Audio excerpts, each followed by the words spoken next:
Alex, is this Barcelona regressing to where they should be? Have they outperformed themselves up to now, or is this just an anomaly? I think they were due a bad game. I think they just couldn't be expected to keep up the kind of form that they were in. But before this game, averaging 4 goals a game, scoring 4 goals a game over the last 4 or 5 weeks. That's just not sustainable. However good you are as a team, you're not going to maintain that. You're going to have an off day. And if you're going to have an off day, it probably comes in circumstances like this. Away from home, at Anoeta, where a ground traditionally Barca used to struggle in the past against a team that plays with a lot of intensity, that really get in your face, that press you, that make life difficult for you. I think it's an off day. And you listen to, I think it's illustrative, I think, that yes, there was all that controversy around the offside, but you listen to Andy Flick speaking after the game, you listen to the players. They weren't, I mean, yes, there were some complaints or questions about that, but really the message was, no, look, we deserve to lose this game. We weren't good enough.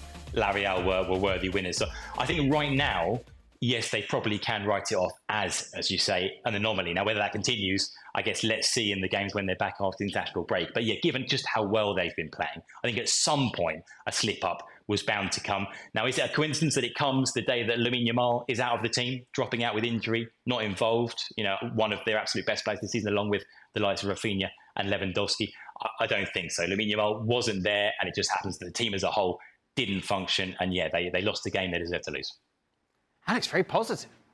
Despite this defeat, is he right to be? Well, there's every reason to be positive about Barcelona and no need to go crazy. Just like no need to minimize this game and explain it away by one toe. There's much more to it.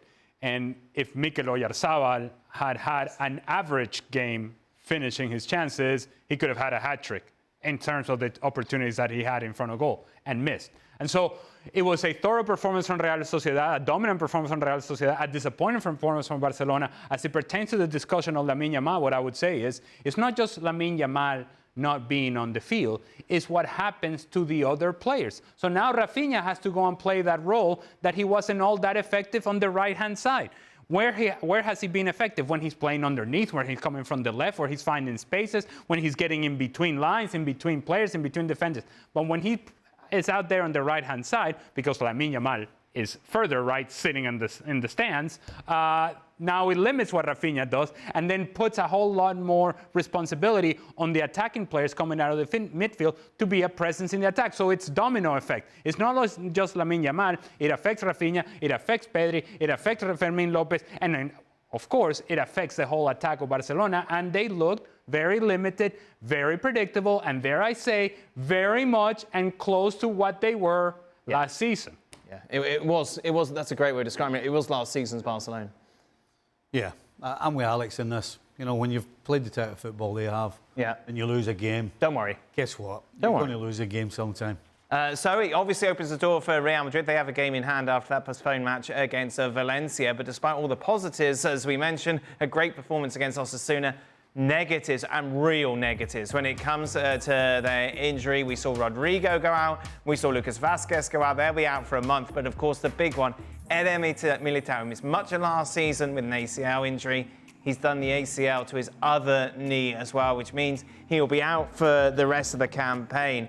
We saw, here's the thing, we discussed this, Alex. Last year, Real Madrid managed to get through. They managed to make it without the likes of Thibaut Courtois for much of the season, without Militao. Yet this season, they're up against proper opposition in the league in Barcelona that are really looking like a threat. So does that make a difference when we look ahead to January as to whether or not Real Madrid will actually make a signing?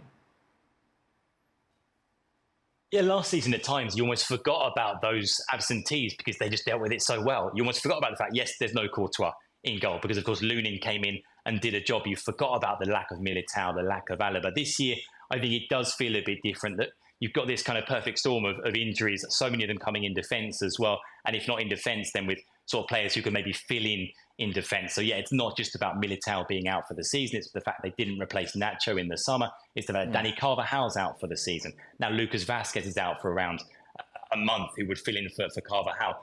Tchouaméni, who has been filling in at centre-back, is also out right now. Just so many doubts in key areas of the team, and the fact that combined with the fact the team's not playing well, it's not as if you've got a sort of a unit that's functioning and you're losing pieces through injuries, but you can slot someone else in and the overall machine keeps working. That's not the case. This is a team that isn't functioning, isn't playing well, and you add that to the injuries. So yeah, the question that people are talking about here is, firstly, are they going to make it through to January in a position where they can still challenge for the title? And when they get there, what can they do? Because there are different factors to consider, I think, in terms of what they can do in January. Which players are available? Are they the kind of players that will actually be Real Madrid quality? Will they be better than what they've got? It's not a window they like to spend money in. Do they think they can kind of muddle through and make do, and some players come back and they can switch things around and fill in and make it work as they have done in the past? I mean, you look at it right now and it really feels like sort of some emergency surgery is needed to this squad. But like I say, it's not a window they like to spend in. There aren't a load of quality options out there that might be doable deals in January. But yeah, I guess in the short term, it's about making it through to them, because there's lots of games between now and January. They're going to have to do that with Antonio Rudiger sort of holding things together at the back, Folomondi at least left back unless he switches to the centre. Whoever plays alongside Rudiger, we saw, of course, the youngster Raul Asensio come in at centre back and do really well against Osasuna. He's done enough, I think, to at least be a part of the conversation, if not the answer. And we saw on Saturday at right back, Fede Valverde filling in. It's not ideal. It takes him out of the midfield, of course, but it's either that or, again, look to the academy, look to another youngster who can come in and do a job. So, yeah, some huge questions for Ancelotti. At least they've got the international break now to think about it and try and sort out some sort of short-term solutions before you get to the longer-term ones in January.